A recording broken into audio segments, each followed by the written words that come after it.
நம்முடைய சொந்த பந்தங்கள் கிடைத்திருக்கிறோம். இன்றைய தினமாகவே ஆயுதங்களை வைத்துவிட்டு சென்ற மகாபாரதத்தில் சென்ற அவர்கள் மீண்டும் வந்து ஆயுதத்தை எடுத்து ஆற்றிலே அதை சுத்தம் செய்கின்ற நாள் இன்றைய நாள். அந்த சுத்தம் செய்ததற்கு காட்டிய ஆற்றல் மிக்க வீரன் மாவீரன் கர்ணன். ஆகவே ஒரு இயக்கத்திலே ஒரு பாரதத்திலே ஒருத்தர் இருக்கிறார்கள் என்று சொன்னால் அவர் வந்து மாவீரன் கர்ணன். அதே போல நம்முடைய சட்டமன்ற உறுப்பினரோடு இருப்பவர்கள் அத்தனை பேர் மாவீரன் கர்ணன். இந்த நேரத்தில் தெளிவாக கூறி, முதலிலே அமெரிக்கா சென்று வந்தவர்.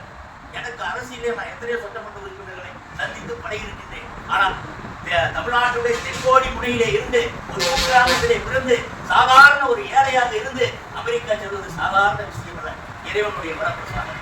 அதே போல சட்டமன்றத்திலேயே குழு துணைத் தலைவராக நியமனம் கிடைப்பதும் அதுவும் ஆண்டவனுடைய அருள். அவர் சிவனுடைய அருள் பெற்ற சதாசிவம் அவர்கள் நீண்ட காலம் வாழ்ந்து மக்களுக்கு சேவை செய்து பாட்டாளி மக்கள் கட்சியினுடைய அடிமட்ட தொண்டனை இருக்கிறார்களோ அவனை எல்லாம் ஆதரித்து பிடித்து அவருடைய அன்பை